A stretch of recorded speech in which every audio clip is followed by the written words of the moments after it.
Today, we're going to break down the new Team of the Weeks. That's right, there is 2 of them, as well as all of the prime times that have impacts on X Factors. There's a lot of cards coming out now where we've gotten to the point where a lot of the prime times that come out, you're really not going to be able to use. So we'll cover the ones that are important, in my opinion, as well as all the ones that have X Factor implications. We also got a brand new Hut Champ set. We're going to take a look at that, and I'll give you my thoughts on it as well. Thank you guys again for all the subscriptions and views and likes on the videos. I love it. Please, if you enjoy the content, give the video a like and subscribe. All right, let's get into the new content. First, let's talk about the new Hut Champs sets format. So as you see here in the new sets, you will see a third and new option, exclusive Hut Champs power-up player items.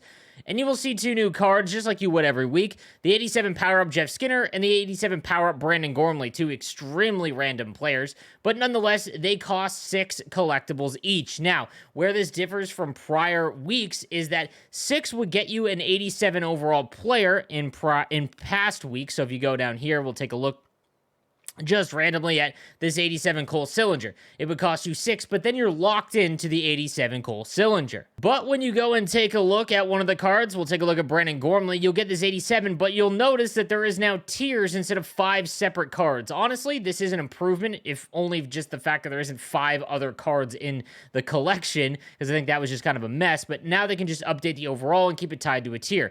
So, 2 more Hut Champs collectibles will get you a tier 2, 3 more will get you tier 3 more will get you tier 4, and then tier 5 is another 3 for a total of 17 to get the 91.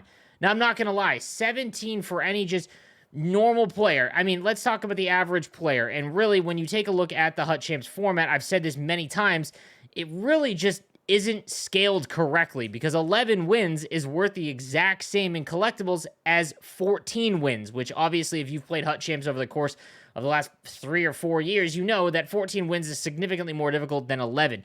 In all honesty, what I do is no matter how many games I have left, I get to 11 wins, and then I just stop playing, no matter if I have games left, because there's just no point. It is going to...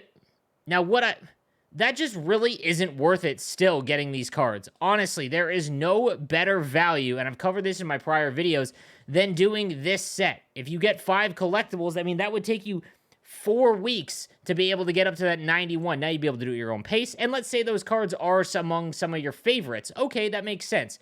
But I got Jonathan Dahlen, who's an 89 overall, which was his highest at the time, and I no longer use him. He just fades away because you can't improve him. Just do the power-up collectible set, guys. Or if you're competing in GWC, another way and another tactic would be to just save all of your collectibles. Say you get a ton of them every week. Upgrade a few collectibles, but then just wait until you get closer to the Gaming World Championships and then cash in for a gigantic one.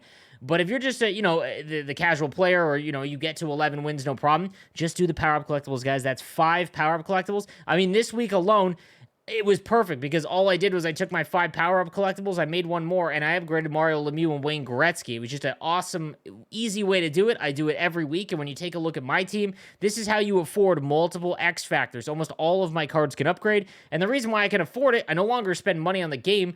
I just do this Hut Champs method with power-up collectibles, and I'm able to upgrade them at my own pace, and it's very, very quick, to be honest with you. So just keep that in mind. All right, so we'll take a look at one of the 2 Team of the Weeks. We've got this Finnish Team of the Week, and I'm just going to go through the cards that I think that you might be interested in. So first of all, this 88 Sebastian Aho, right off the rip. He's got Thief as well as Light the Lamp, and all in all, this is a pretty good centerman card. Again, there is not a lot of top-tier centerman that you can go out and get, and speed really isn't all that important at centerman. I've mentioned this a ton, and, again, this probably won't cost you an awful lot. It'll probably go for the bare minimum that 88s go for, so might be a good card to look for. And honestly, before the new event comes, take advantage of these 88s that could make your team, because they'll shoot up in price if they're needed in a set. We've also got the 86 Patrick Laine that's got Wingman and Well-Rounded. Obviously, you're not going to have Well-Rounded activated, but it's 6'5".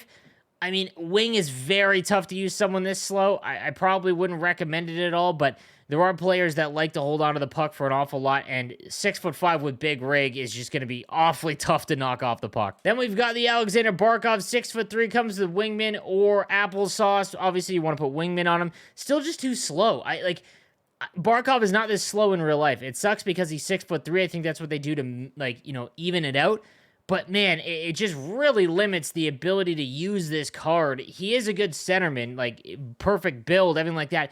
But this is the same size as Austin Matthews, and he's got, 5 less speed. So, Awfully tough to use this card. This would be a sell for me. The 89 SAKU KOIVU, that does come with Fly the Zone, getting up to 90 speed, 87 acceleration, and applesauce. Sneaky good card. Same, you could use him on the draw with 90 face-offs and good defensive awareness and stick checking. And even if you want, you could put him on the wing, which gives you nice flexibility. His size is not that great. I'd rather put him on the wing. But still, all in all, this could be a nice... Cards that don't have, you know, elite end game or extremely high value or speed, they kind of fall through the cracks. And at 89 overall, obviously, there's going to be a floor for him because he's 89 overall, but he would be among the cheaper ones more than likely, and this could be a really nice left winger for you. Then we've got the 87 Teppo Newman, and that does come with Distributor, getting up to 89 speed with Shutdown, and then does have Bombarded. A really nice right-handed defenseman, in all honesty. 89 speed, you could do way worse than him. This is one of the better right-handed defensemen that aren't X Factors or Master Set player items. Be on the lookout for this if you're in the market for a right-handed defenseman, no lie. Then we also need to take a look as in net, we've got the 86 PEKKA RINNE. Even if he's retired, there's no getting rid of PEKKA RINNE in Hut, as this is a really nice mix. I mean, honestly, his glove high is really low at 83. Glove low is nice. Positioning is nice at 92. Aggression at 70. Speed's only 83, but he's 6'5". I have a feeling this could be like the in-between Jacob Markstrom team of the week and like Ottinger. I would definitely give this one a try because it could be nasty. Then we've got the NHL team of the week, and we've got a 91 Alex Ovechkin. And anytime that Ovechkin gets a card now, obviously he's going to be very good. In my opinion, I think that these should be rentals. That's what they should be considered. You can get these cards cheap on like the Friday, use them for Hut Champs, and then sell them. That's what a lot of players do. This one does come with Wingman and Magician. I'd probably go Wingman if you could get it activated. And then Applesauce, which makes his shot almost perfect. He's got 88 speed. His X Factor is obviously better, and we'll touch on his X Factor in a little bit because it does get a tier jump. But Alex Ovechkin's having an unbelievable year at 36 years old, and his cards are awesome right now in Hut. We've got the John Tavares, now 6'1", 87 overall. He's got an okay shot. I'm just not a huge fan of his build. He always feels slower than his speed indicates, and his speed is already 86. Now, he does come with 2 acceleration synergies, Wingman or Workhorse. Heart and Soul, you're not going to put together. He's got a good center build, but I think there are other options. However, 87, this could be a nice cheap one for you. There's probably not a lot of people wanting to use him, so he probably goes for the bare minimum of 87s. Nylander gets one as well as, man, Toronto is an absolute wagon. He's got 90 speed, 90 acceleration, 96 agility, good shot. Really good, nice, well-rounded card. He's also got really good hand stats when you get the synergies activated. You could do, again, this is a non-master set right-handed winger. If people are looking for one, Team of the Week cards, guys, will drop significantly in price come Friday night. When a new event happens and they start ripping packs, no one cares about these. They just care about the new hotness. That is when you should look to buy some of these Team of the Week. Gets a Team of the Week and an X Factor upgrade. Just too slow. He's built like a centerman. However, he does have centerman stats now, so you could play him there. But just, there's so many better options right now. I would much rather have that 87 Tavares than this Gabriel Landeskog. So just keep that in mind. I'm not a huge fan of this one, and it's, just not a winger. It's unfortunate. It's a lot like Brad Marchand. He's 5'9" with really low skating. He's just tough to use that position. Awesome Kadri having a season. He's got a Team of the Week as well. Again, just kind of middling stats, guys. If you need centerman, this could be used. I would not play him on the wing at all. But yeah, he's not a bad card at all, especially with Light the Lamp and Applesauce. Those are 2 synergies that you kind of want to try and get activated because I think they're both very useful. So just be on the lookout for it. This could be useful for you. We also got an 87 Patrice Bergeron. Bergeron card's always good for center, obviously. Not huge size, but big enough at 6'1". And this one does come with Spark or Wingman, so you will get an acceleration boost. Center, obviously 87 speed. I mentioned it. Just not as important, but not great. And then his shot is always underwhelming, but it's his defensive stats that he is so good for. If you like right-handed centerman, this could be another cheap right-handed centerman option. Look at that. Joe Pavelski gets an upgrade as well, which means his X Factor's moving up. No speed synergy, though. Does come with Thief. Good defensively, but just not a good winger build. Defense, we've got another 87 KO Makar. Means his next upgrade will be an upgrade to his X Factor. This is obviously a great defenseman card just because he's got good speed, and that is very tough to find among defense. And honestly, with Booming Shot, gets his body checking up a little bit more. And with Protector and Booming Shot, you can have a nice slap shot addition to your team as well. So always a good option. There's not a ton of amazing right-handed defensemen, so if you need one, this could be a decent one. Also got the 88 John Carlson, and man, John Carlson's quickly becoming one of the best defensemen in the game in terms of his X Factor. We'll touch on that in just a little bit when we cover all the X Factors, but this is a very good card as well. If you don't have his X Factor, not bad at all, especially with buzzing, because with all of the new under 22 cards, a lot of them had buzzing instead of distributor.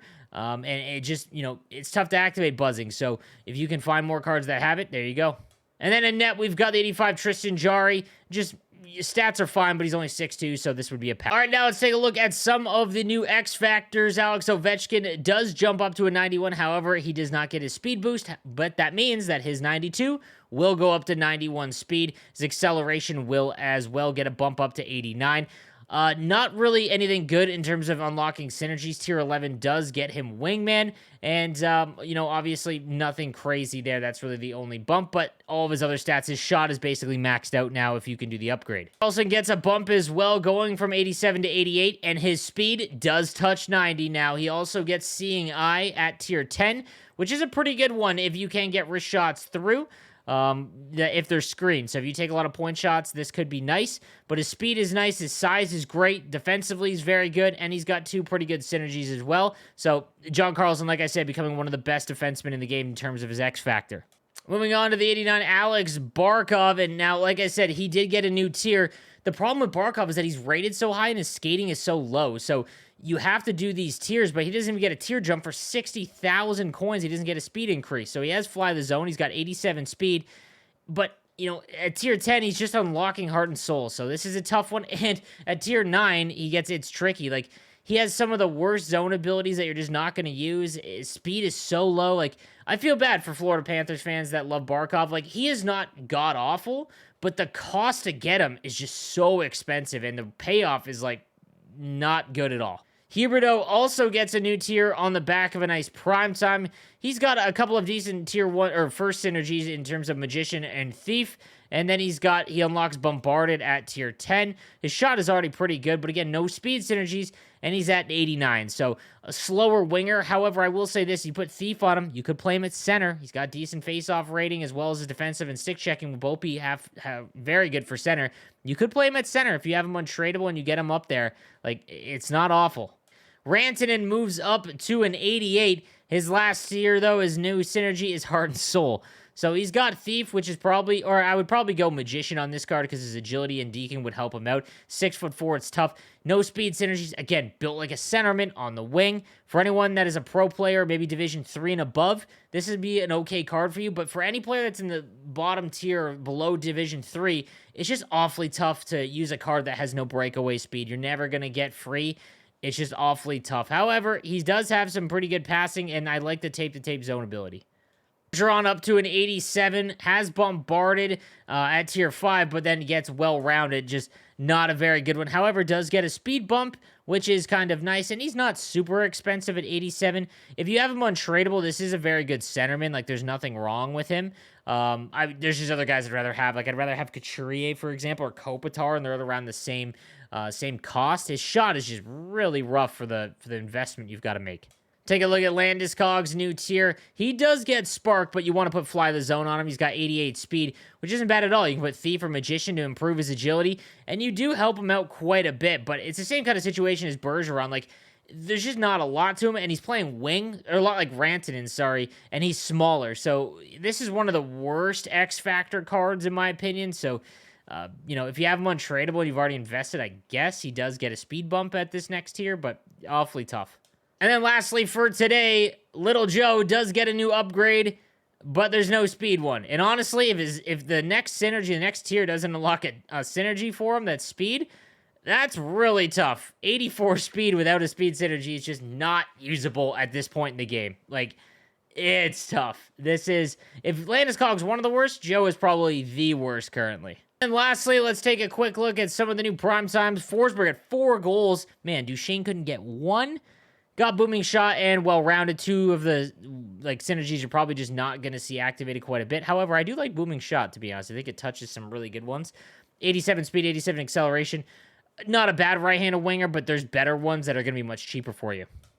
Timo Meyer moves up to an 86 overall. Gets an acceleration boost, but just still only 6 foot and 85 speed. Not what you're looking for at all.